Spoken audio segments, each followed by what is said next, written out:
You're listening to the Loud Overtime podcast with David Sargent and Korey Bartos. It is November 10th, 2024. This is episode 43. We have kind of a lot going on, a lot to talk about. We got a couple portraits to share. Shame on everyone who told me, oh yeah, I definitely want to send one, but they didn't. Shame on you. Putting them on blast right off the bat. Yeah, we're feeling spicy. It's been a good week. But yeah, so I got there's some gear stuff. I've done a couple of shoots. Let's start, because this is a morning show, with what are you drinking? It's blasphemy in the house right now. The roaster, have run out of beans. So I am drinking some Earl Grey tea with a slice of lemon in it, which is doing okay for me this morning. Yeah, that's fair. I mean, it's not uncommon for the man himself, who's responsible for getting everybody else beans, to sometimes run out of beans. It just means it has happened. It just means you're doing a good job, buddy. Yesterday, Elle was like, you know what? I would really like a sugar cookie latte. And I was like, well, I've never made one of those. So let me go on and find the people that like to ruin all of Starbucks' recipes, and I will go get a simple syrup recipe. Brown sugar. We use Swerve for normal sugar. I made a simple syrup. I added almond, vanilla, and butter extract. Mixed it all together. Tastes exactly like a sugar cookie. It's pretty wild. Whoa. Yeah. Did a little mocha pot coffee, and then, we did iced yesterday and hot today. Cold foam via my little frother guy, hot foam via the same frother, which is a gift I got this summer, and it's incredible. But yeah, really putting the barista work in. Yeah, got a little sugar cookie, like red sprinkles on top. It's not my thing. This is not my vibe. It's good. I would just rather, a latte, but here we are. Yeah, one of our baristas sent me a link to a company that co-ferments or roast beans that were co-fermented in hops. So I think I'm going to buy some of that and try some of that. I haven't had any co-fermented coffee yet, so that might be the wrong one to start with for a first impression. But I'm always up for trying something funky and new, so that'll be coming up soon, I think. Yeah, sweet. That'll be great. It'll either be really funky or kind of fun. Yeah, I won't be roasting it. It's some other roaster. Just I want to make that clear. I don't think I would touch that.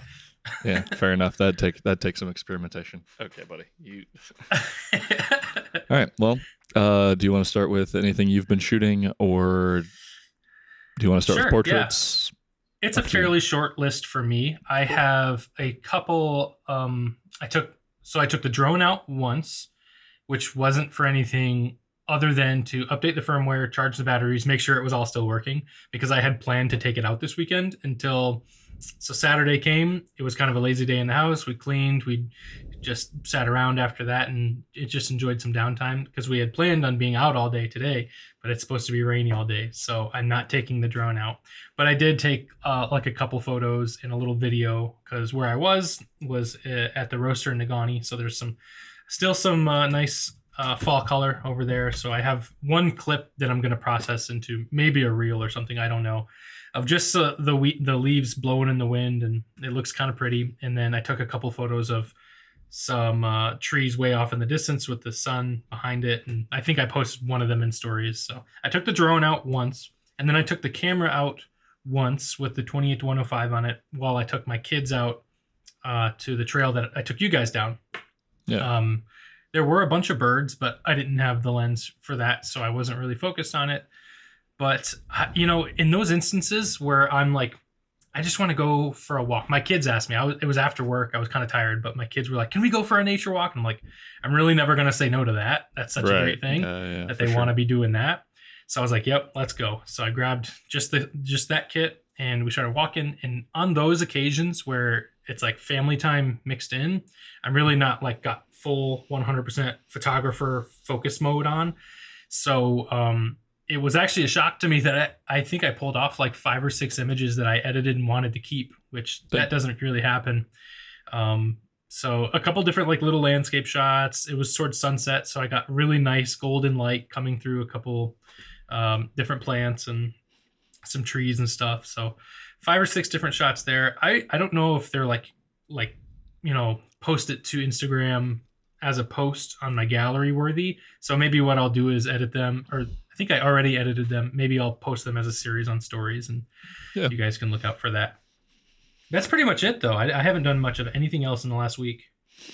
dang, fair enough. It's been a little hectic for me. I'm trying to get a lot of content made for our Black Friday week sale. We have some new products and things like that, so I've been pretty much full time in that. I did a engagement shoot for the singer of the old punk band that I used to play for. Oh, And we've been pretty good friends for well over 14 years. Oh, 15 years, 16. What year is it? I don't even know. I guess it's probably closer to like 16, 17 years, but wow. I hadn't met his fiance yet, and he hadn't met mine. And he actually had asked me to shoot before I proposed. So then I was like, oh yeah, by the way, which was kind of fun. So we had some plans, but obviously it was like the timing didn't work out great for fall colors. So Yeah. we were originally going to do Sleepy Hollow, do a little walk like that. And I opted for kind of doing the river trail here in Lansing. Kind of walked downtown, went to the Capitol. Just like a pretty brief weekend session, and I liked the images. It's not stuff that I normally do. I haven't done any kind of couples shooting in probably 6 or 7 years outside of the wedding I helped you with. And Yeah. yeah, it went really well. They're happy with the images. I shot the whole thing on the 28 to 105, much The like you whole did thing. ours. Yeah, I didn't take a single other Yeah. lens out.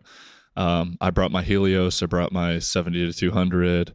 I brought the 24-1.4, and I didn't use any of them. I just stayed on that lens, I which think out of all of those, I would have been most tempted to bring out the 70 to 200.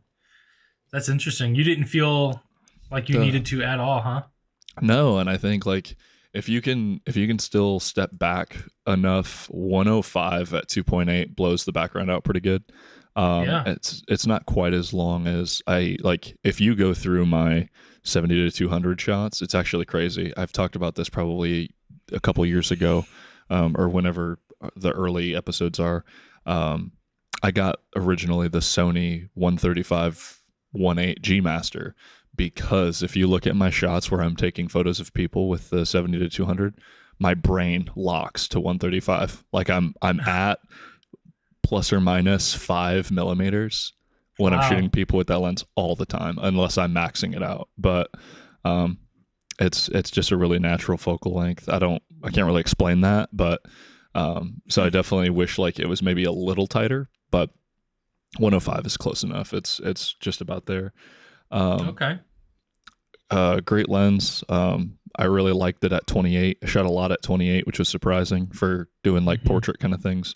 But it was like 28, 50, 105. It was almost like nothing else. 28, 50, 105. And just shows how versatile it is. I mean, if it was a 28 to 135, that's basically a no-brainer. Um, but I Oh did yeah. I did the very next day send that back to B&H Photo. So I no longer have my 28 to 105. And So you did this because you're still well within that return period. Did you have any more time left, or was it like right at the edge? it was pretty much at the edge, but I had done all the testing that I wanted to with it, and there was just something in my brain that like I really sung its praises. None of the things I don't like about it are that bad. They're not that Right. important. But there's just a little bit of distortion for video.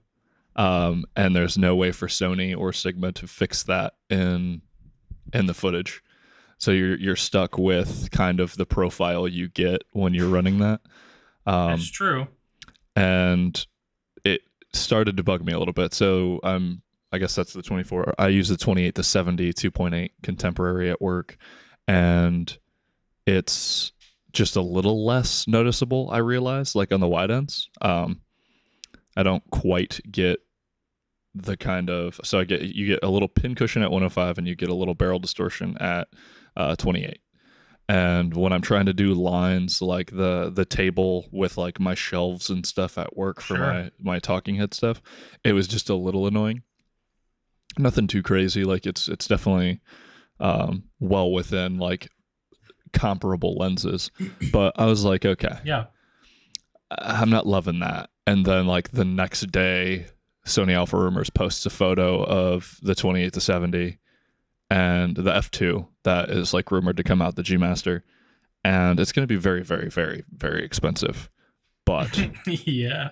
it's like the size of the 135 1.8, which Right. is just, dude, F2. I There's something about it that I just can't get over. So I was like, okay, well, I can just eat that $1,500 that I just spent, get that back, wait until that comes out, pre-order it, and like the other kind of, I don't want to say like downside because it's not a downside. It's because the Sigma's so versatile. There's less opportunity for me to want to switch to my 70 to 200 because you're knocking out that 70 to 105 length. So it's only when I want to go to the long end is when I'm like when I really need to switch.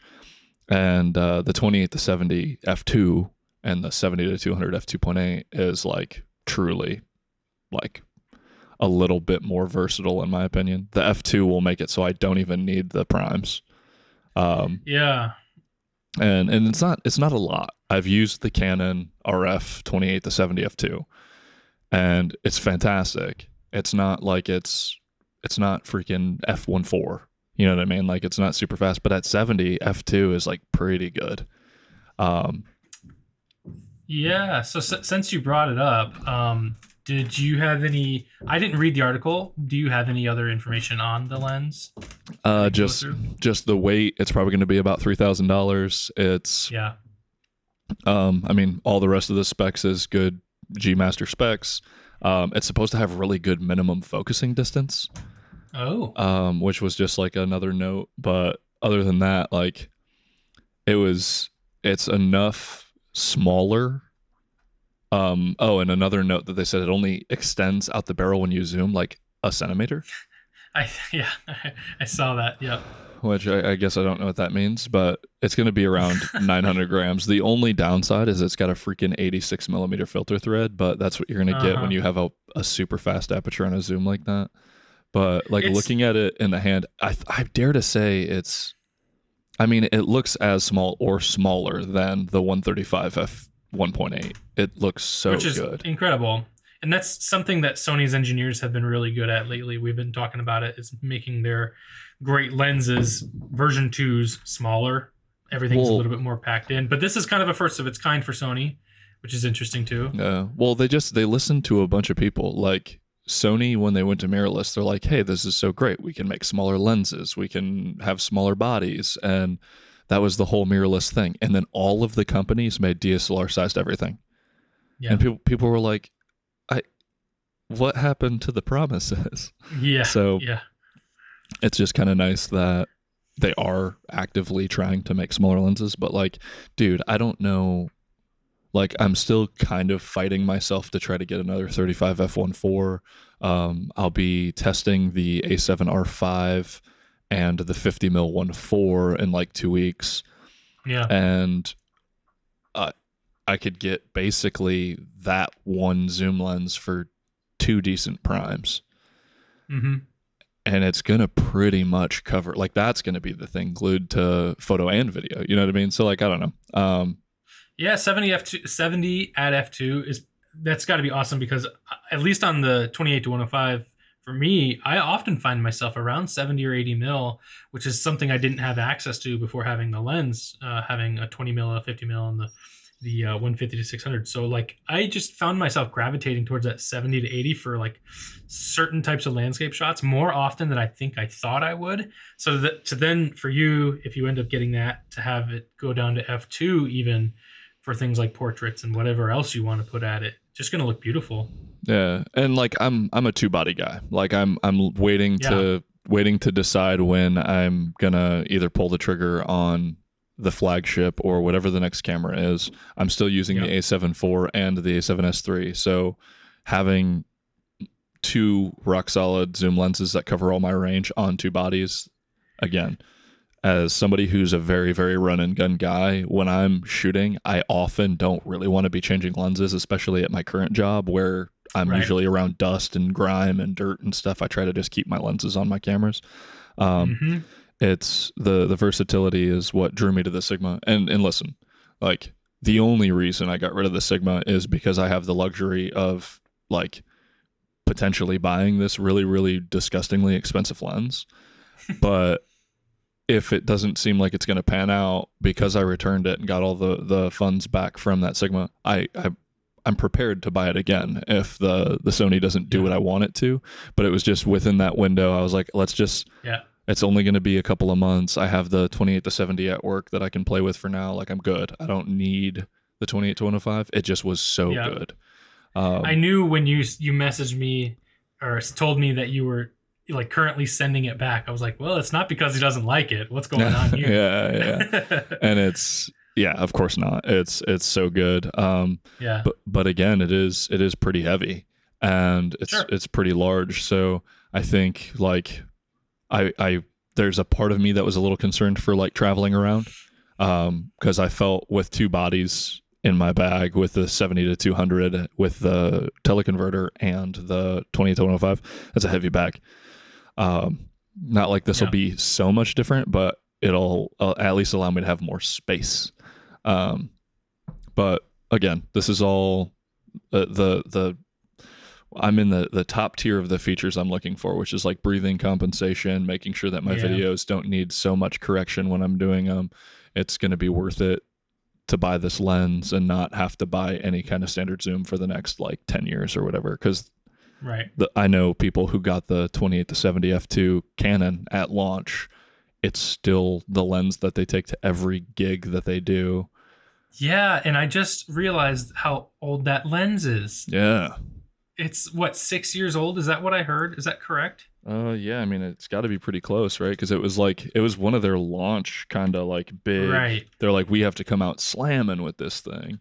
F2 release date. Wow. Okay. Well, that didn't help me. Well, that's what I heard at least. So we can go back and check that in a minute. But to have that have been out for 6 years, it must have been something where Sony just didn't see it coming and needed a lot of time to respond. And their engineers were probably already very, very backed up with work with what they were going to be releasing in the next couple of years. So to put that on the roadmap 6 years later, finally getting a response to an F2 like that, it's nice to have it. But Canon's been on that for a long time. I'm surprised that Canon hasn't at least done another F2 zoom like that since then. Yeah, because I mean it's just been so long, right? So it's pretty crazy, and it's just such a killer lens, and that one's down to $2,800 now. Sure. But yeah, so release date was September of 2018. Yeah, you're right, 6 years. It's crazy. Yeah, so for such an epic, it doesn't seem like 6 years since like most mirrorless cameras have been out, or at least for Canon and Nikon. Yeah, wow. it's crazy. These last 4 years have been fast. Yes, they have. But yeah, so something like that. I know one of the old media company that I work for occasionally, their lead photographer runs that 28 to 70 all the time. I've seen hundreds and hundreds and hundreds of images she's taken with it, and it's gold every time. I'm sure. Yeah, she takes incredible photography anyway. She's one of the main contenders for the person I want to shoot my wedding. But yeah, so it's pretty interesting. We'll see what that looks like. I didn't want to get straight into year, but obviously it got there. I'm just going back. So the engagement shoot went well. The 28 to 105 is still great. If I need to pick it up again later, I will. But for now, I'm happy with what I got. Sure. Been running the 70 to 200 at work for a lot of this stuff lately. The last week or so, I was just like, let's put this back on my camera a bunch and remind myself why I never sold it. And why I when the front filter thread broke, I spent so much money fixing it again because it's just worth it.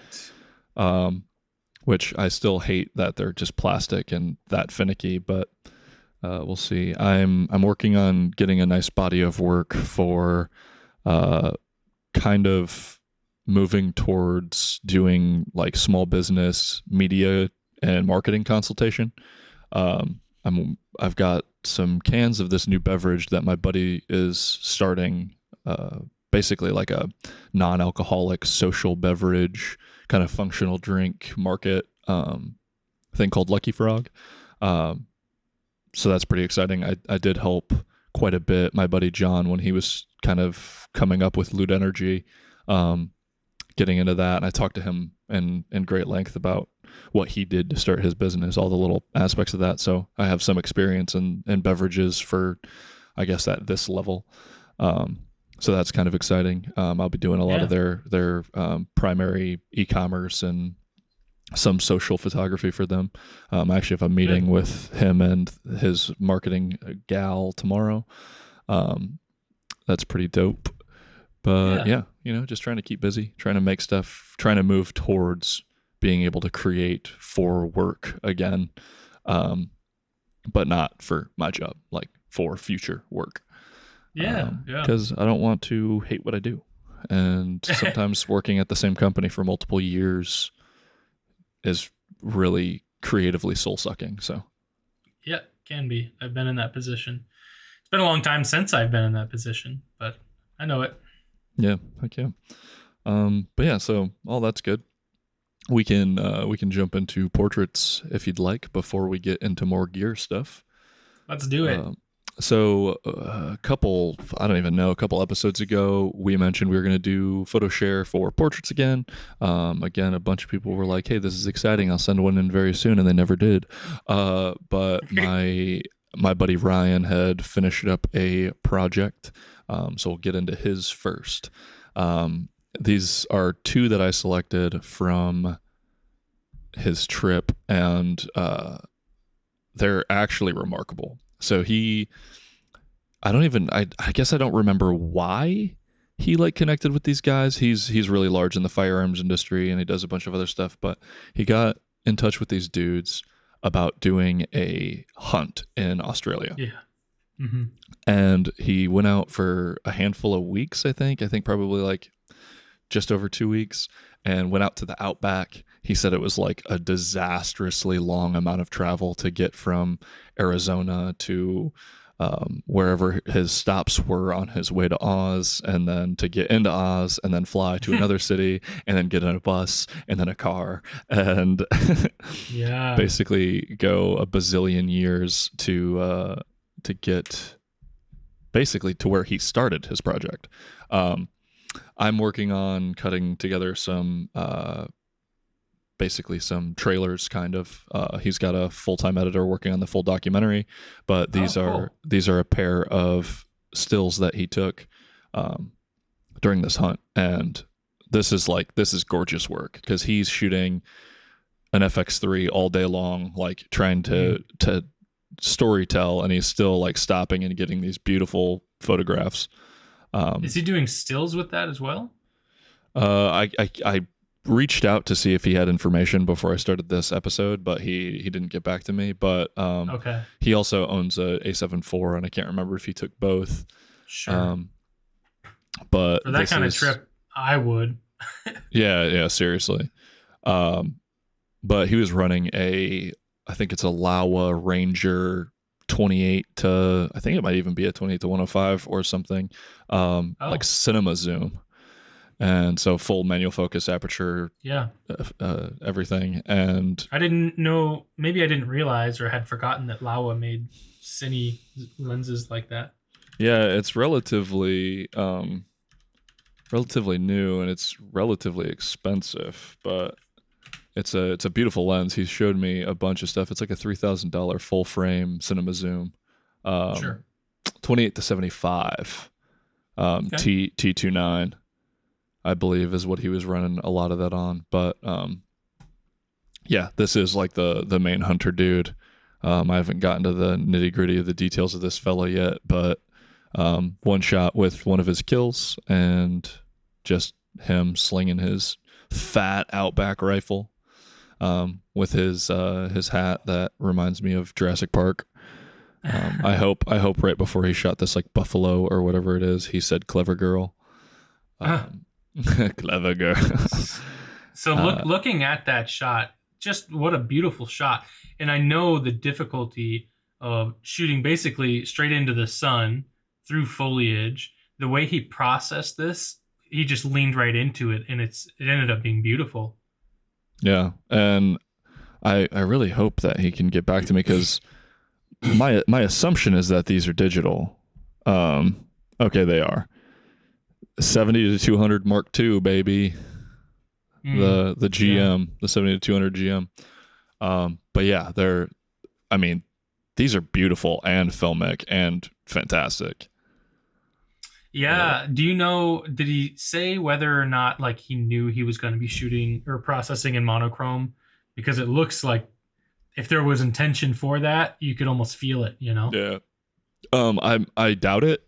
Kind of what I've heard from the story. I imagine it just kind of lended itself to that because the colors were probably blown out and um kind of a little tough to work with, but and he's certainly going for a vibe with this documentary. So I'm assuming a lot of the images um from that he sent in were all of them were actually black and white. So he sent Yeah. in like For seven, but for audio listeners, what the image is, I'll do my best to describe it, I suppose, is um, if it's taken with the 70 to 200, all you really see here is the hunter with the kill. It could be some kind of buffalo. You see the horn, or one of them, front and center. He's leaned over it, and it's honestly just a beautiful shot. You got a little bit of grass in the foreground at the very bottom, like the bottom 10% of the frame, a little blurred out, so it leads you in right away, but gives a nice foundation.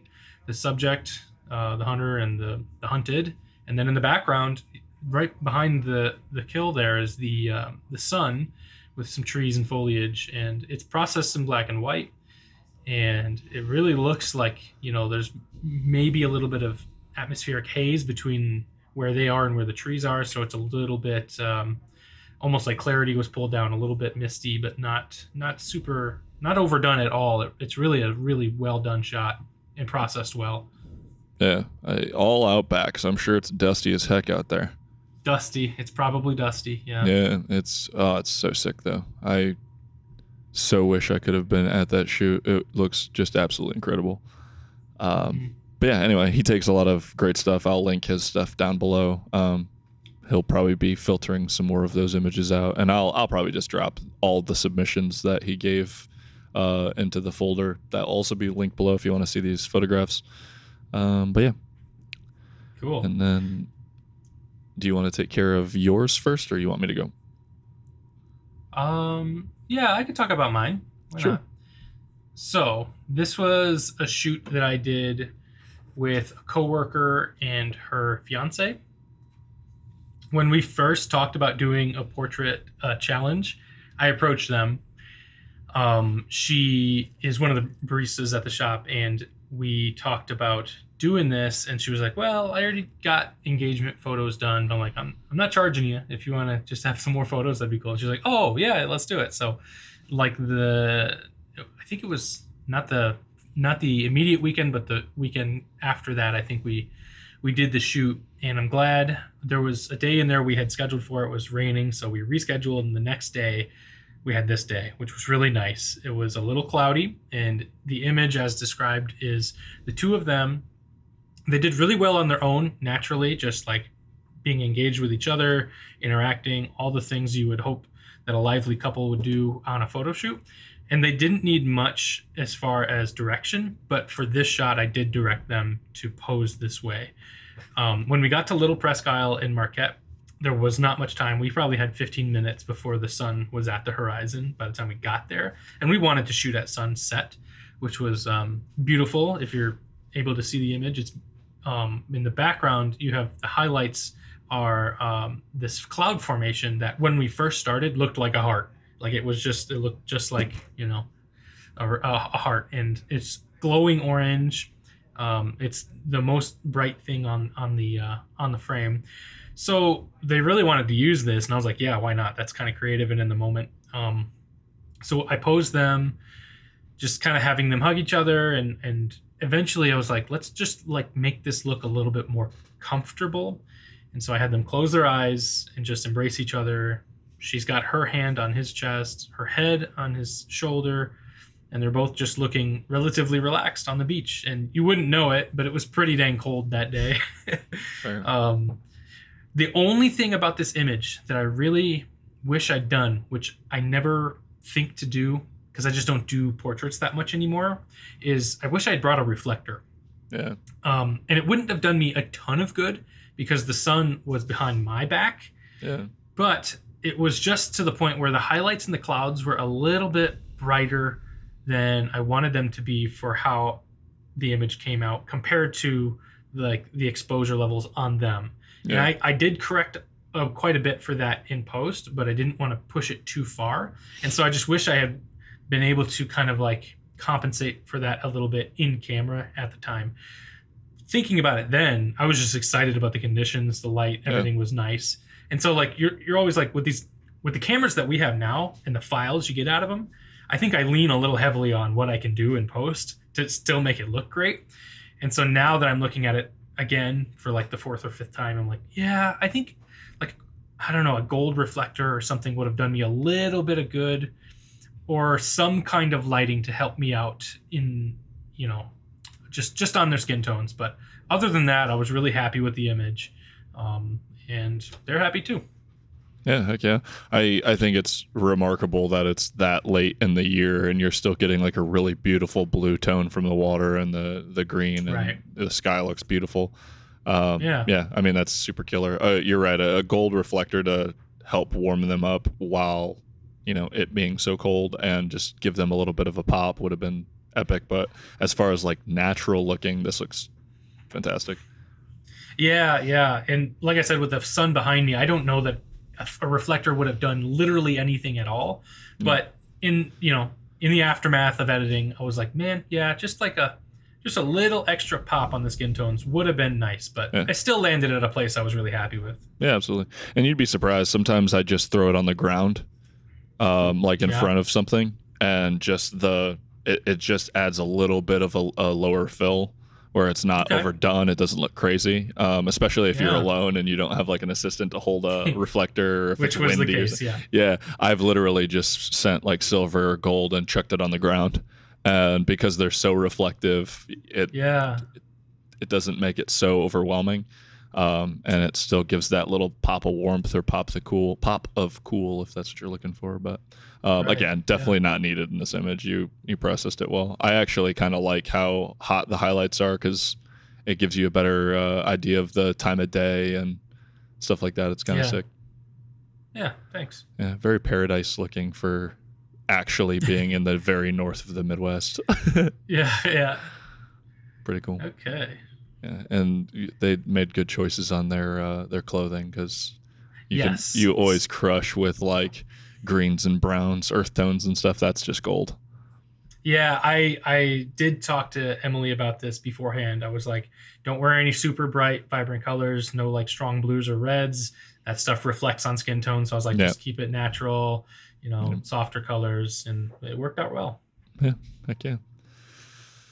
All right, my totally phoned in portrait this month, but I actually really like this image. So, I think it's great. I think I've shared a few photos of Zach.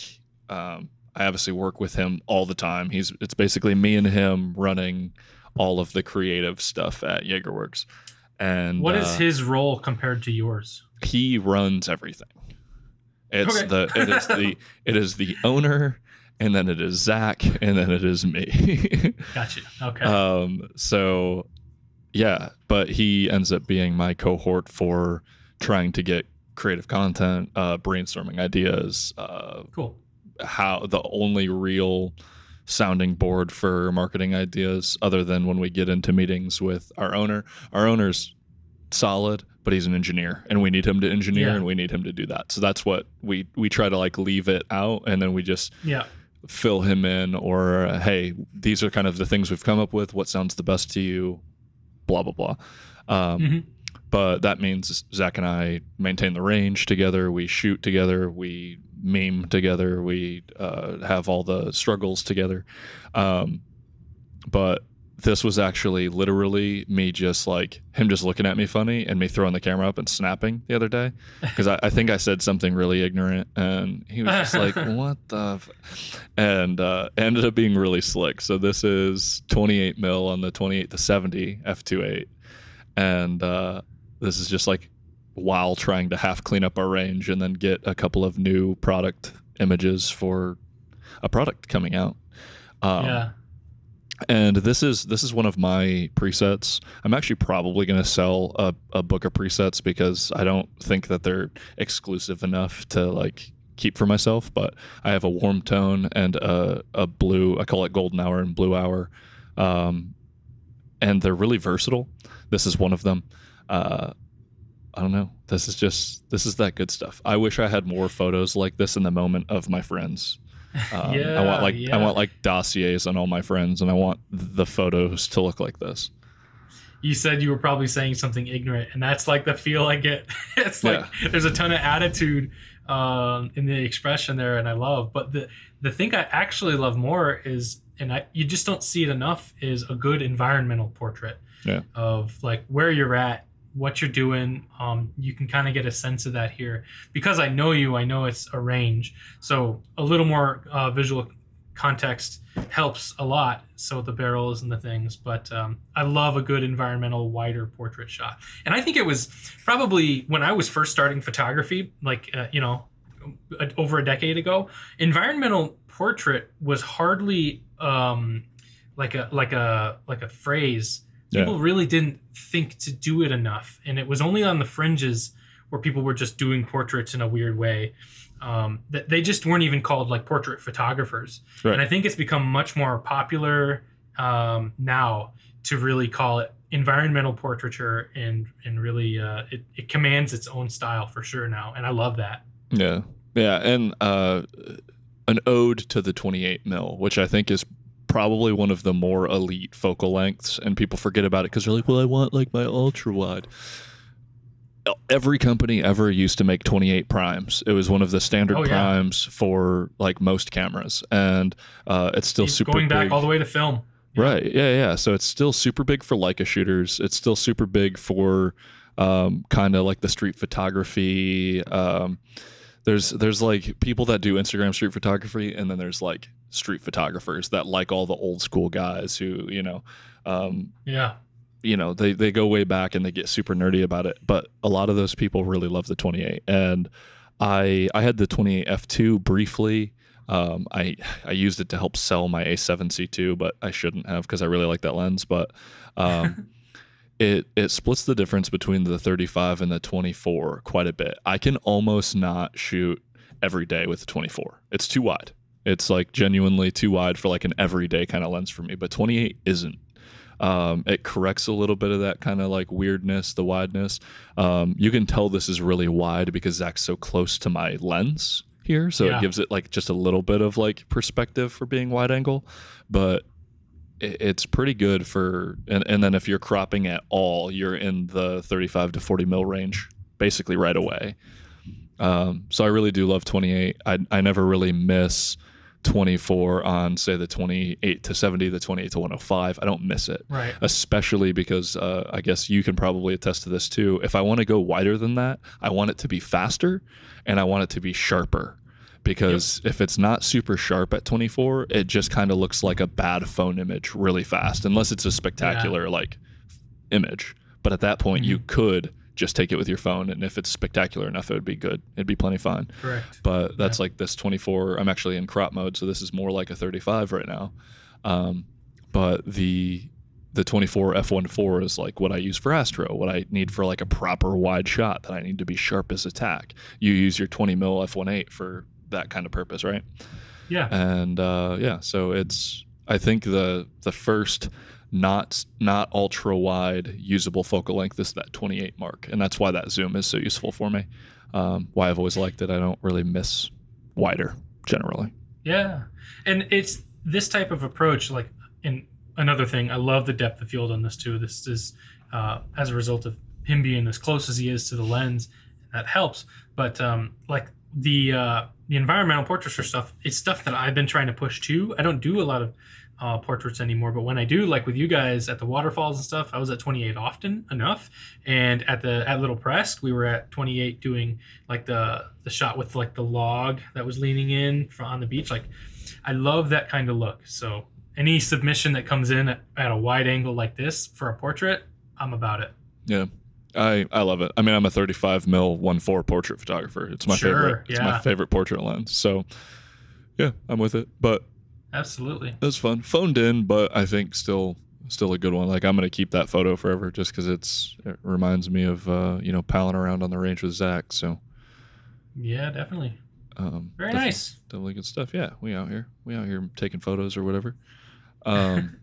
And I'm still doing it for work too. Like I have to make a post for Dead River 2 or 3 times a week, and often, like I would say, like 2/3 of the time, it's a portrait of one of the baristas doing something. So I am doing that stuff every week. Yeah, it's been a lot of the 28 to 105 doing it now because I can be so versatile in the cafe. There's not a lot of room to work in, so I can be at 105 for a headshot of something, or I can be at 28 and having them like hold up products or whatever. It's so useful. Oh, being on the customer side of the counter while they're like doing a pour over or something at 105 is probably perfect. And then yes, it's the freaking lens is so versatile. It's insane. You can do full jobs all day long with that focal range. And again, I always like the 24 to 105, but it was always f4 at 2.8, man. Right. 105 2.8 it's spectacular. It's definitely nice to have. Yeah. All right. What do you got for us?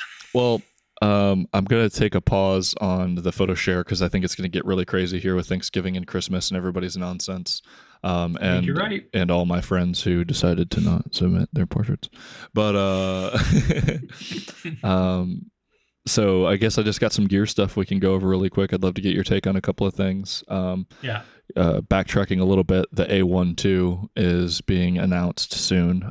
Actually, I think we're like 9 days away from the Sony announcement for the 28 to 70 f2 and the A1 And I was like, oh, dude, I'm going to do it. Like, you know how I get every single time there's something new. I'm like, oh, I'm going to do it. You? No way. But then I thought about it and I was like, I wonder how cheap the A1 is going to get because it's the same sensor. I don't need the A1 to do 8K. Like, that's not what I'm interested in. I'd still use it for 4K 60, 4K 30. And I really liked the images. I really enjoyed when I rented that. Like, taking photos with that thing was nice. I think I'll be tempted by the fact that the A1 has the A9 III body. I think that's the biggest seller because that's a big one. The freaking flip and turn screen is so good. But I'm holding my breath because I'm going to rent the A7R5 in 2 weeks. And realistically, how many times on this show have I said I missed the 61 megapixels? So if it can pass at like 4K 30 to do good second video functions, like just locked off tripod stuff and not be too wobbly and wibbly and kind of meh, I'm probably more likely to get that camera and send it into oblivion just because it does. Again, I don't need another video camera right now. I'm looking for a good photo camera that can be a decent B camera for video. Sure. The A7S III is perfect. The FX3 is still perfect. Both of those cameras are impeccable. If you can't get it done with them, you can't get it done. So I'm more than thrilled with all the work I'm doing with my A7S III, which is fantastic. Yeah, so like the idea that A1 comes out, the original A1 price might come down. Do you know if the A9 Mark II came down? Yeah, I think they came down beforehand, actually, slightly. Sure. But it sounds like they thought the A1 II, they should call it the A2. It sounds like that camera was destined to be more expensive, and now they're reporting that it's going to be the same as the A1. So the A1 is going to drop There's no And way it stays the same. Yeah. yeah, so if it's considerable, and then B&H tries to liquidate some of them or something, if I can get like a really smoking deal on an A1, I think I can get over the fact that I won't have a flippy screen. Right. So the question will be how much? Yeah, and if it gets close to, sub $4,000 for some reason, like that's going to be really hard for me to pick and choose between the A7R5 and that, because it's fast. It's really fast. I'm still worried about the rolling shutter on the A7R5 for birds, especially. Yeah. That's going to just be a problem. But the freaking A1 is fast, and it's 50 megapixels. Like, it wasn't an issue. You're shooting like 20 or 30 frames a second or whatever. I think I had it at 15 because I didn't need it to be more than 15 FPS. Fantastic camera. So yeah, that'd be a sick one to pick if it comes down enough to make it worth it. Yeah, absolutely. Now, who at Canon decided it'd be a good idea to start calling their lenses the Z lenses? Yo, yeah. So, why? So we have the 70-200 f2.8 Z lenses coming in black or white, depending on what you prefer. And it's what a lot of photographers have been wanting. They didn't love the imbalance of the original short 70-200. The other issue is that lens cannot take teleconverters. And while teleconverters aren't like the sauce, if you're trying to travel light and you need a lot of range, they're great in a pinch. Especially the 1.4 times teleconverters are quite a lot sharper than the 2x. This is strange to me, because they're still mostly marketing all the hybrid lenses as, even Petapixel said, something along the lines of, well, I guess, are they, like, with these hybrid lenses, making them better for video, like correcting them better than their old? They're not. They're absolutely not. We have verification. I brought it up a couple episodes ago, but a guy had the new 35 f1.4 hybrid lens on a Komodo, and it has crazy distortion. Like, none of that is corrected in lens. And they're correcting basically all of the flaws of the lens in software, in the bodies. So that's not it. So I'm not sure what to think. I haven't seen enough of the 70-200 2.8Z yet. But I know people want the non-extending barrel versions. They can have that now. It'll probably be sharp, but yeah, I was gonna ask you. I really haven't looked into them that much. Is there something in the marketing that makes them stand out? Why someone would want these much more? Like, the whole deal is that they're just like photo video hybrid lenses. Like, they're just trying to build them as, like, well, I'm just curious, because are the previous lenses, are they not, like, do they not have aperture rings on Canon's lenses? Like, what makes them better for video? I don't think so. Case? I don't think so. Oh, okay. So that makes a difference, but yeah, like, I don't understand what's so I don't understand. Is the VCM, that's voice coil motor. So an NESM is used for that, and a voice coil motor for rear focus. Oh, okay. So they have two different systems controlling the focus to allow for them to be super fast and great for video. Okay. But again, like, I guess there's a rear filter holder too, even though it's just like a 35 prime, which is kind of interesting, I guess. Is cool. Nice little feature. Yeah, that's nice. That's nice, for sure. It's a $1,500 lens that has, like, if you're using it off of a Canon body, it's brutal and basically unusable. Not like, I mean, if Canon is closing their mount to third party, I'm sure they don't care that Red was trying to run RF mount stuff, and especially not now that they're bought by Nikon. I don't think they care about, so that's not really like a take. But the iris ring, that's how they say it. They're like, the latest L lens hybrid features an iris ring for manual iris control during video capture. Um, I think it's the 24 to 105 f2.8 hybrid, like the crazy big zoom that they just did. That I think the aperture control doesn't work for photos. Yeah, I think you're right. Which I think I heard that. yeah, like it's just automatic for photos, but then you have that if you want to use it for, which is cool. Like again, if you're not familiar with like doing video work, the reason why aperture declicks on like the Sonys and the stuff like that is because that is how largely big manual lenses would control exposure going from light to dark.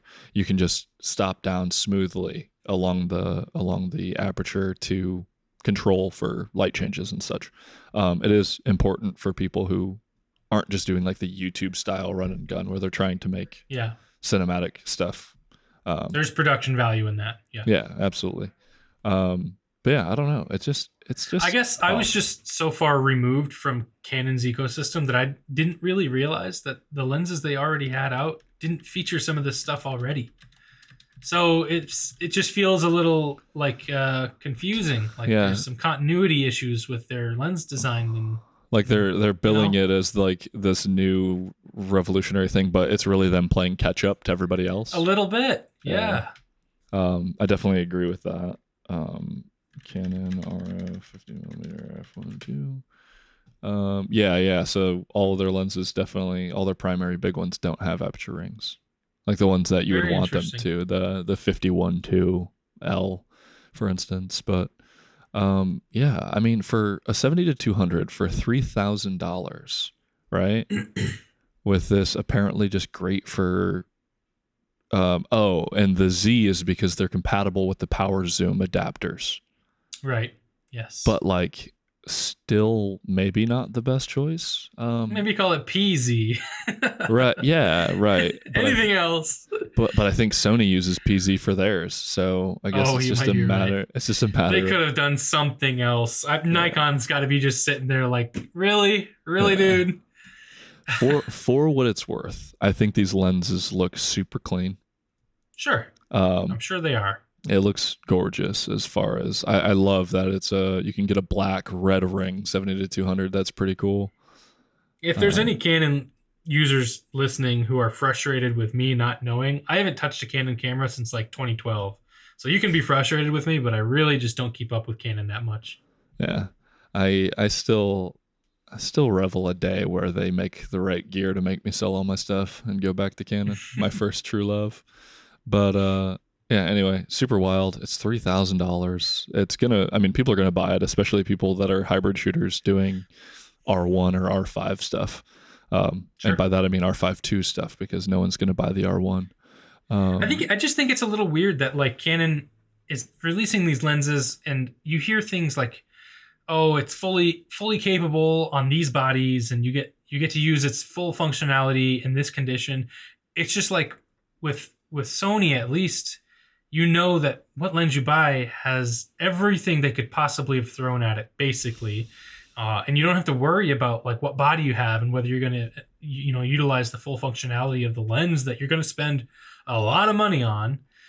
It just seems a little weird. They're a little disjointed in a lot of their technology. The fact that like they're like we have to change the battery again, and you can use the old ones, but then you don't get like 8K and you don't get some other things, and then like it makes it really confusing to the point where if you're trying to get into an ecosystem, I feel like somebody willing to spend $10,000 on a system, they're like, okay, that's confusing and messed up. I don't even want to deal with that.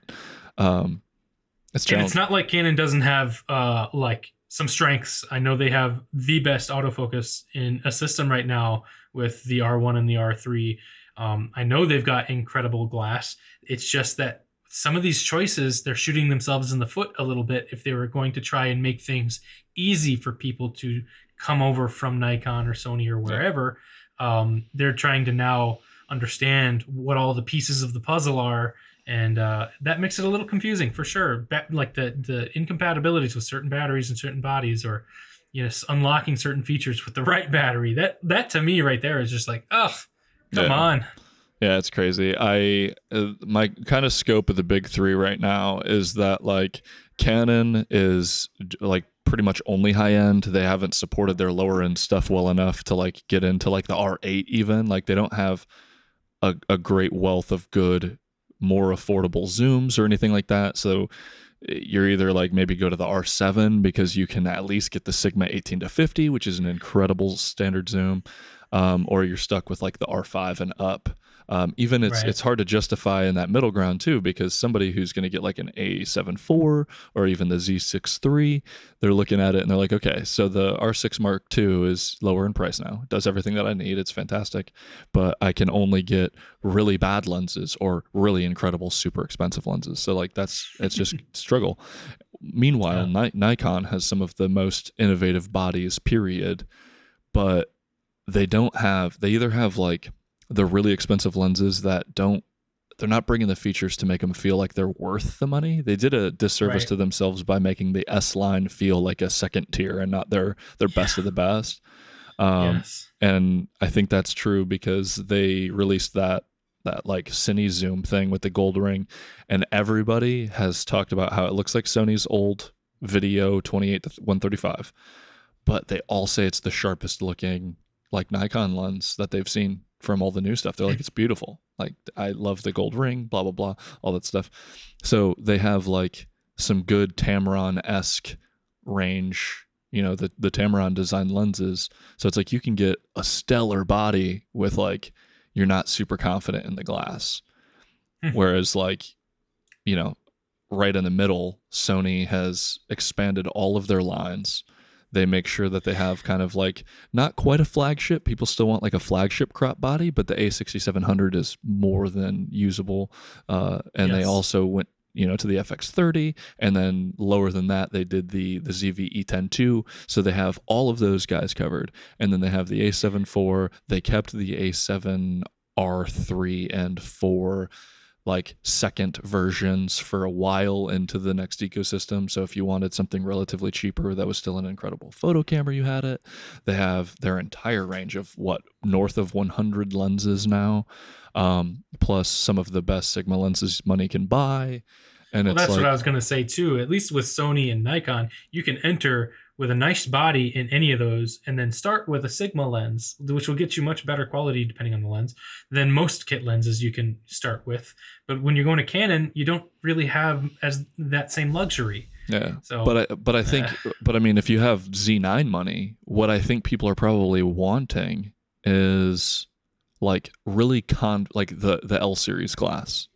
They want sure, yeah. I think I was grouping a couple different groups of people there. Yeah, and I think just like that group, that's like, I'm a Z8, Z9 guy. I just want like not $1 million lens, but I want the high end lens that's like the Rockstar Performer, the Holy Trinity, I want it to be rock solid, and I don't think that their standard zooms and their main primes delivered that for people. Even the Plena and the Noct and stuff feels a little bit too gnarly, like it's too expensive and whatnot. And then their normal line of primes felt a little subpar, like Canon USM lenses rather than L lenses. And that's just I wish I had a Nikon body that I could try that new 51.4 on, because they released that 51.4 for just north of $400, I think, or right around it, which is kind of unheard of in today's market for lenses, especially. That's like third-party or even lower than third-party glass prices in 2024. And Nikon was like, well, we've done a 51.4 for about this price decades ago. Why don't we do it again? So I would be curious to like have that in my hands, and maybe I'll rent that or something with a ZF and just see what fun that could be. That's Sony's biggest flounder right now, is that they never went back to that cheap range. Like, I'd love to see a refresh 28 f2. I'd love to see their original 50 nifty 50 1.8 just have like slightly better quiet autofocus. Doesn't need to be higher quality glass. I'm not looking for a sharp lens. I just want something that's like, oh, you want to jump into an A7 IV? Get the kit zoom, but get the 50 1.8 and you're good. You can take portraits of your friends that look professional. You can do your thing, but that old one is garbage. That's such a trash lens, and it still sells for like $250.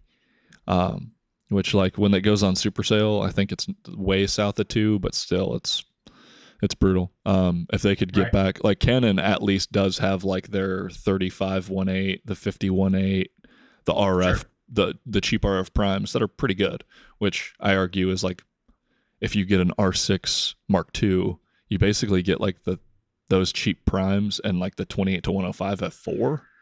Yeah. And then you consider getting one of the really expensive lenses later. Like that's kind of that. I have a buddy who runs the R6 Mark II. It was his first like big camera, and he was struggling to get glass like that he liked. I actually sold him my old 35mm 1.4L lens for almost nothing because it was just kind of janky. But he loves it and it's super sharp, right? And I guess I can't do my due diligence without saying Nikon and Canon both adapt their old lenses really well too, though. So, Yeah. maybe you just go get the old stuff, and that's how people are getting through it. But adapting sucks. We all know that. Anyway, I guess the last one that I had here was the Z52. Do you think this marks Nikon's potential to actually get like younger, trendy, like content creators using Nikon? Like, do they have what it takes to? Nah, I don't think any more than like Sony's ZV lines do. I feel like they're doing it because the industry says you have to, and I just don't think they're. I don't know anyone who had the ZV or the Z50, and I only know a few people who had the Z5. It's like the marketing does a really good job of pushing Z7, Z8, Z9, Z6, 2, and 3. But I don't feel like, even though the price is right at, what is it, $900 for the Z50 Mark II? Yeah, just under $1,000 for the body only. And I think with the basic kit, it's still under $1,000. I think it's like $999 or something like that. With the 16-50, it's $1,046. But okay. So here's the thing: you get a Z52, a 16-50, and a 50-250 for $1,296. And so what you have is a really good entry into the system. But are those crop only lenses as well? Well, yeah. Yeah. So it makes it a little difficult. Slow, but it's a hard sell for me because back in the DSLR days, the crop systems were so well saturated that if you never wanted to go full frame, you didn't have to. There were great crop lenses everywhere. A lot of crop bodies where you could go from a low tier crop body to a mid tier crop body to a high end crop body, D3000, D7000, D500, that kind of thing. We just don't, that doesn't exist anymore. And so to get people to go from, okay, I've got an iPhone 15 Pro, right? Am I really going to want to spend $900 or $1,050 on a Z50 Mark II for, yes, it will give me better quality for sure than the iPhone because I know how to use it well. But if I'm coming from not having a camera at all, I don't know if I'm going to feel like the price was right. The value is just kind of weird because back in the day, you could get a D3000 and a couple of lenses for half that price, Yeah. Well, but I think it's because the ranges are closing in on themselves. Like, yeah, this camera still shoots 4K 60. And like sure. it shoots it's up with the times. Yeah, it shoots 11 raw images a second. Like, it's only 20 megapixels, but it has everything else. Like it's impressive. Rumored to have the D500 sensor, which is 900. I'm sorry, 900, which is 9 years old by now. Yeah. But the D500 sensor was an incredible sensor at the time. Like, I shot a lot of Astro with it. And when I upgraded from the D50-300 to the D500, there was a noticeable improvement in low light image performance.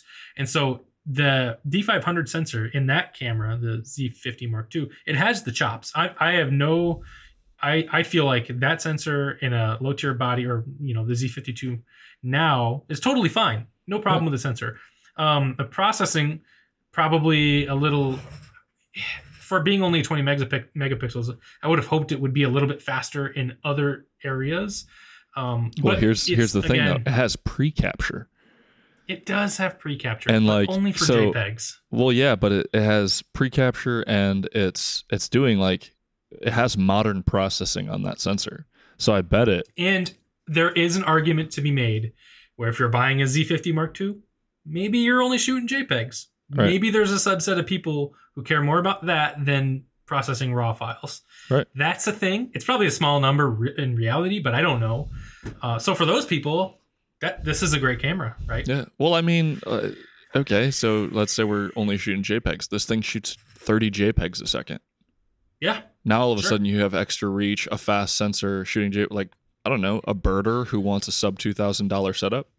Go get one of their... So you and I are people who have been shooting raw full frame for many years. Yeah. We're just not the target audience for this. Well, yeah. And I'm just trying to think, what is the target audience and what is that?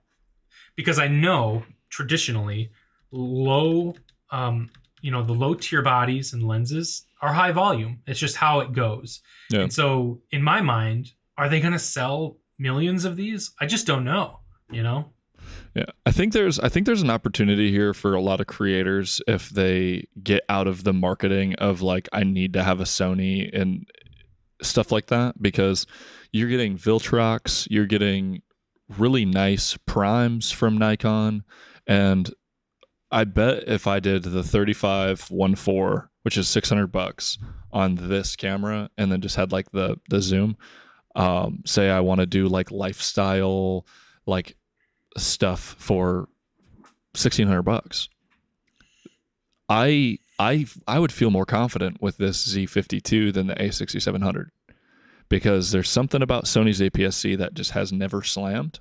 It hasn't hit right for images for me. I haven't used the 6700 yet, and I know Patrick Tomaso loves the FX30 sensor for photos, so it's a little bit about my experience. But like, I thought the dynamic range and the raw files from the A6400, which is like the step back one generation, was rough. I did not like it. Sure. And then the 6500 before that was awful, in my opinion. Like the blues were nuclear and like just disgusting, and like it was. I remember you talking about that. Yeah, it was brutal. Yeah. So I don't know. I think there is, of course, a target audience for it. I'm not in it.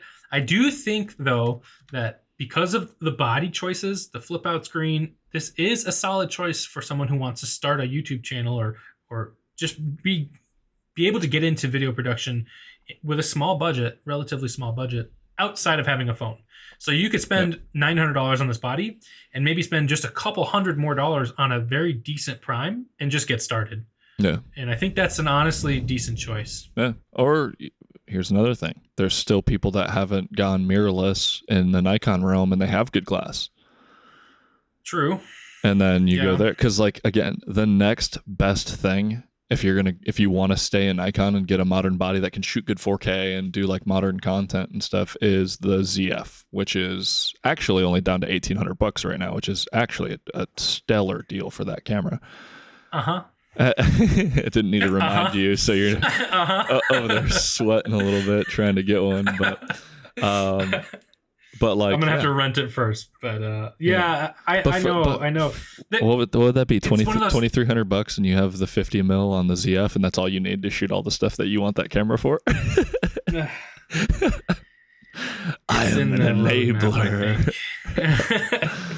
But okay, you say you've got Nikon shooters who have, let's say they've got a D500 even. Yeah. Do I want to give up my D500, which was hailed as possibly the best crop body of DSLR times, very professional feeling, speed demon, infinite buffer essentially. Does this feel like an upgrade 9 years later? I almost don't know, Well, you're going to have way better autofocus. You're going to have better autofocus. You're going to have better video features. I do know that. Yeah. And so it's like there's like 9 years later, there's still undoubtedly some trade-off. But I have to give it some credit. The D500 came out at over $2,000. And so we are talking about a different class of body for the times of their releases. And so let's say you have a D7000 shooter. D7000 is pretty old, higher end. I do think the Z50 Mark II is an upgrade all around against something like that. Even a D7200 or a D5300 for sure. Yeah, you're going to be in the newer system. You're going to have access to newer glass. If you've only got crop... are you able to... Do you know this? Because I haven't looked into this. Are you able to use the F to Z adapter on all crop glass too? Yeah. from crop bodies to, Yeah, to crop. I don't see why you wouldn't be able to. I mean, Right, it's the lens same mount and the size mount, electronics. Yeah. right? Yep. Yeah. So that's totally an option. And so for $900, if you're a crop shooter on Nikon and you've got a bunch of good glass, this is definitely your entry for sure. Yeah. I don't know. I like that they seemingly, for that class, again, sub 1000 makes it less than an A6700. It makes it kind of like that, like the A6100 style, like competition. It's better than those cameras. And so there aren't too many sub $1,000. I'm trying to remember what's the R10 priced at right now. Because that's the only one, and I can tell you, having used an R10, the Z5 or the Z52 is better than this camera. But again, it's going to be marginal. But then you're stuck with being SOL on a Canon system where they don't support APS-C. So that, and I have heard from people that the R50 and some of the lower end ones just feel really plasticky and like a toy. Yeah. But then also Canon somehow, like you said, you either get super low end or super high end. The R1, the R5s, they feel super good. Yeah. So good. So yeah, I don't know. Z50 Mark II, I saw the videos. It's a fine camera. And I have to put myself back in that place of where I was 10 years ago. I probably would have definitely considered this camera if I was in that position now. And so when you first asked me, I do think there's a market for this. They'll sell a lot of them because you just do more volume at these prices for sure. It's just harder for me nowadays to see, like, are we there yet with like product differentiation and choices? And this is another choice for sure, but it's still hard for me to recommend that somebody doesn't just get like a used Z6 II or something, Yeah. I mean, if I was only looking for a video camera, that's a no-brainer. If I was Nikon, true, because it has N-Log, it shoots what it needs to shoot. It's just cool. It makes them really competitive, having updated that camera, and that's what they need. And you've got some of the newer software features too. It looked like Nikon now has the ability to update the firmware via cloud connection, which is really nice. Yeah, pretty well. I envy that. Yep. Yeah, having almost killed multiple Sony cameras trying to update them, I would love to have a better option. But yeah, I'm gonna have to look into that A7 IV update as well. I think there was something mentioning that I wanted clarification on, so I'm gonna go back and look to see if that, because I thought that it said that there was internal firmware update ability added, and so if that's wrong, I'll check back on that. But that would be really nice to have as well. Yeah. I think I'm not gonna ever update that A7 IV ever again, and just let it be. It works perfectly fine. I don't need a single thing. I haven't really so we glossed over, or we didn't have an episode when this released, but if you have an A7 IV, there is a new firmware update with a couple of things that are interesting on it. I think one of the more interesting ones was focus bracketing, like if you do like macro stuff, to be able to stack in camera is really cool.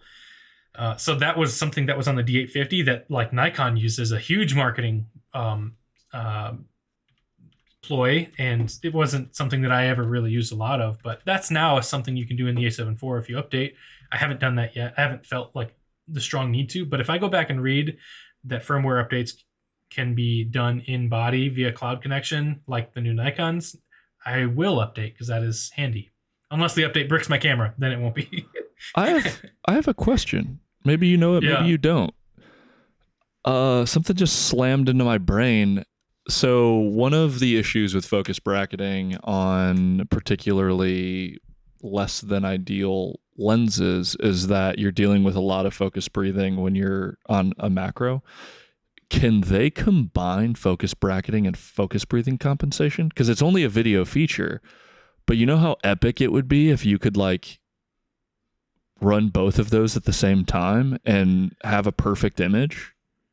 Yeah, I don't know. I don't know the answer to that. but that's a really interesting thought. They should probably look into that. I assume someone's smart enough, because I'm not very smart, so I assume somebody's smart enough to have thought about that, because that would be a game changer. Like, that would be epic for macro photography, to not have to sit there and like correct everything and like blend, and like I've done it a few times. I hate it. I did it on a couple of watch photos that I made before, and it's a pain in the butt. Well, by default, if I remember correctly too, it starts off as a painful workflow, because you get DNGs, if I remember correctly too. So you don't get full RAWs off of, at least I think that's the way D850 worked, was if you did focus stacking, you got a series of DNGs instead of the full RAWs. So it's like, do you really want to, I always just ended up doing it manually, because what time are you truly saving unless it's a lot of them with very, very fine differences between each. Like if you're doing serious macro stuff, sure, that probably is a time saver. But that is an interesting thought. I would be interested to hear if you find out any more about that. Well, now I'm gonna, because I have some jewelry stuff I'm playing with, and it'll be really nice for that. Because once you're on the 90 mil, the 90 mil's epic. Sidebar shout out to Tamron making a beautiful 90 mil that's exactly the same and cheaper as the Sony. Good for them. But the Sony 90 mil is incredible and amazingly sharp, but it just breathes like it's like 20 foot of zoom when you're going from minimum to infinity. So I remember a couple of years ago when I first got the 150 to 600, I also put on extension rings just to like screw around. I was doing like really close up texture shots of different cameras and stuff. And I remember, just when you do that with extension rings with basically any lens, your depth of field becomes incredibly shallow. Yeah, razor thin. And so I would be interested in updating the camera to have that function, to then play with that setup again, to get a series that way, to have a better depth of field, because then it would be like I would have had to take 20, 30, 40, 50, maybe 100 images to have like the whole camera in focus or something. Right. That could be cool. Yeah, absolutely. And that's where it gets really, really helpful, right? So I'm thinking like if you could focus, breathe, compensate while taking those bracket photos, because like it's seamless in the video. Like it zooms in a little bit and it just knows. It has the profile built in. So if it could somehow do that, where you could do, like I'm talking about like a capacitor on a PCB, right? At razor thin, then all of a sudden, dude, I'm stopping down to f13 and blasting my subjects with light to do good like macro photography, because you want as much. And even, dude, f13 at 90 mil razor thin like focus is brutal. And then if you're breathing, dude, like you literally you have the opacity set to varying levels on like 20 images, and you're like kind of shifting your little it's so brutal. And your sensor better be spotless. Stop down past f8 on a macro shot that close and just see all the blobs on your stuff. But anyway, that's cool. I'm actually going to look into that now, because I just said I wasn't going to update that camera, but now I'm probably going to have to, because that's I'm probably going to do it too. Yeah. All right. Well, that's the episode. Thanks, Ryan, RBMT Media, for his submissions. Links to that and to him is below. Obviously, as always, our social media is below. Go give us a follow if this is your first time ever hearing from us. If you've been here for a while, we still would love to get some reviews if you'd like, or just comment on any of the topics we talked about. If there's anything you'd like to see from either of us, we got some plans for 2025. So be on the lookout for all the new fun stuff. But, here we are. You might have noticed that I officially changed the channel title to Light Over Time. And it will not just be the Light Over Time podcast. So, I guess that's the first official announcement, but we appreciate you. Cooking. Yeah. If you're somewhere listening or watching where you can leave a comment, I would love to know, in 2024 coming into 2025, if you're not with it yet with mirrorless, what body are you looking at? Are you looking at the Z50 Mark II? Are you looking at like an R10, R7, R8? Are you looking at some of the Sony lenses, or some of the Sony bodies like the A6700? I'm curious to know. $1,000 you got to spend. What are you picking? Okay, or are you new to mirrorless photography and you're just gonna Hail Mary into an A1 Mark II with a 28 to 70 f2? You'll never need anything else. I've never clicked the shutter before, but I've got $10,000. What do I buy? Yeah, you do that. You buy that. What you're gonna want to do? Let's hear from you, folks. Is wait and buy that setup, or go buy an R1 and 70 to 200 f2.8Z and tell me how you like it. Anyway, thanks for listening, guys. That's all I got for you. Well, bye.